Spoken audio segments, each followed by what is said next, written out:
I told you this coin will make you rich overnight, but bankrupt the next day. Welcome to the world of cryptocurrency.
Is digital money that runs on blockchain technology. No bank, no governments, just peer-to-peer transactions powered by code. It is secure, transparent, and completely decentralized. The most well-known cryptocurrency is Bitcoin. It was introduced in 2009 by an anonymous figure known as Satoshi Nakamoto. But today, there are thousands of cryptocurrencies like Ethereum, Solana, and Dogecoin, each with different purposes. Why is it so popular? Crypto became popular because it is fast, global, and doesn't rely on banks or governments. You can send money across the world in minutes with low fees and no middleman. But let's be honest, the biggest reason people jumped in: profit. Stories of people turning a few $100 into millions spilled like wildfire. Social media, influences, and tech have pushed crypto into the mainstream. When money is easy to make, society begins to break. So, money that's easy to carry but hard to create. Well, one solution is Bitcoin. Back in 2008, I became fed up with government money, with the corruption, the manipulation, so I created a digital currency. Money you keep on a computer, right? Exactly. Digital money that can be sent directly from one person to another without any bank or government involved. And the best part? It's hard money. The guy who dissed my gummy bears thinks computer money is hard. It's the hardest money ever invented! Bitcoin is very hard to make more of. Each new coin gets added to the supply only after a computer works very hard to solve a math problem, where there's no shortcut and solving it costs a lot of energy and time. Okay, but if it's on a computer, can't I just copy and paste? Not with Bitcoin.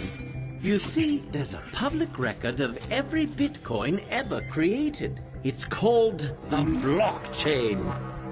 It's like a puzzle, and each Bitcoin has its own unique shape. And because everyone has a copy of the public record, if someone tries to fake a Bitcoin, it won't fit the puzzle and will be rejected by the network before anyone can use it. That's why Bitcoin is so safe from criminals and the government. You said criminals twice. And unlike dollars, which can be printed endlessly, there will only ever be 21 million Bitcoin. It's almost impossible to inflate. The only way to get it is to earn it or buy it from someone who has. Aha! No offense, but if you control Bitcoin, couldn't you manipulate it just like the government? I don't control it. No one person does. It's controlled by a public network of Bitcoin users that anyone can join. So if someone wanted to change something in Bitcoin's code, they would need to get the majority of the millions of Bitcoin users to agree to it, or the change doesn't happen. And when has the majority of us agreed on anything? One-ply toilet paper is garbage. Touché. Wow, I didn't know made-up money could make so much sense. Today, millions of people send Bitcoin instantly and cheaply to each other around the world without any bank or government involved. And because Bitcoin is hard money you can't just print more of, the more people who use it, the more valuable it becomes. Emily, if we take Lyle's Bitcoin, we could be rich. I could pay for college entirely! You could outsource your movie and pay to have your name in the credits. Slow down. I'm not saying that Bitcoin will make you rich quick or even at all. Right now, only about 1% of the world owns Bitcoin.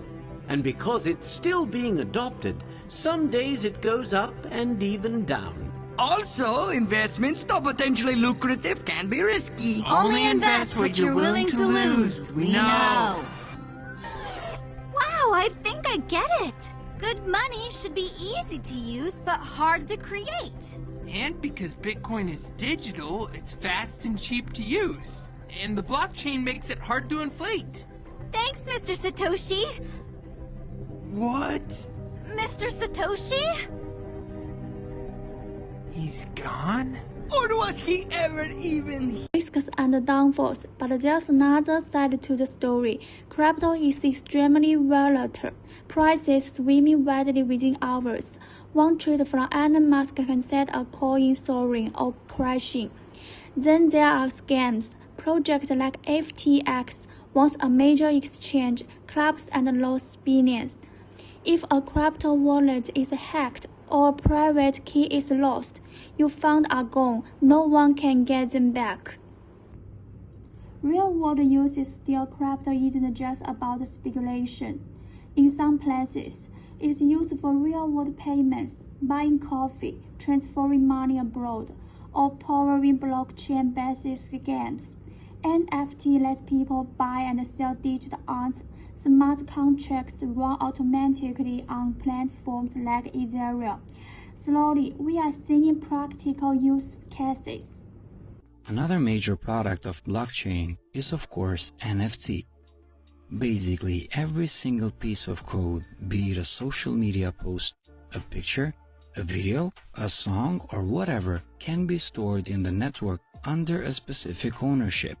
And from there, copies of it can be sold, traded, or donated, adding real value to something that was purely digital. So much so that everybody now has an NFT.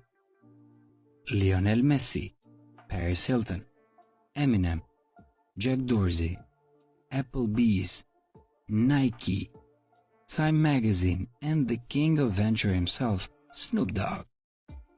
Global reactions. Governments have very different views on crypto. El Salvador made Bitcoin legal tender, meaning you can use it just like cash. China banned it completely. The US is still debating regulation. Malaysia lost training but keeps close watch through the Securities Commission. Some governments feel loss of control, others see innovation. It is global conversation in progress. We want our fellow Americans to know that crypto and digital assets, and particularly Bitcoin, are part of the mainstream economy and are here to stay. It's one of the reasons why we started the Bitcoin Reserve, because we want to start to put in motion the strategic importance of Bitcoin for the United States government. We know that the PRC doesn't like Bitcoin. The People's Republic of China doesn't like Bitcoin. Well, we should be asking ourselves, why is that? Why is our biggest adversary such an opponent of Bitcoin? And if the Communist Republic of China is leaning away from Bitcoin, then maybe the United States ought to be leaning into Bitcoin. And that's one of the things that we're going to be doing. Future of bubble. So is this the future of money or just a modern bubble? Some say crypto is digital gold, a new way to store value. Other one is a Ponzi scheme with no real foundation. Experts are divided. Billionaires are split and the market is unpredictable. The truth probably lies somewhere in between. Excuse me, ma'am, what do you do for a living? Bitcoin, baby. Crypto's the future. excuse me, are you a crypto trader? Yes, I am. Where are you from? From another nation. Oh, which nation? Liquidation. I predict in the next 10 years that crypto, blockchain, Bitcoin, all of this innovation will be the 12th sector of the S&P. Now, why do I say that? Because Bitcoin is not a coin, it's software. Ethereum is software.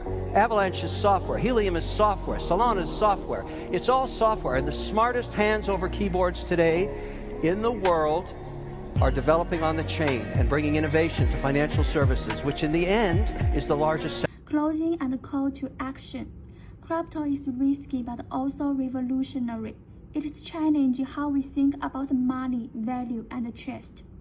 Now, I want to hear from you. Would you invest in cryptocurrency? Why or why not? Tell us in the comments below.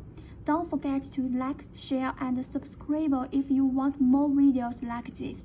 Thanks for watching.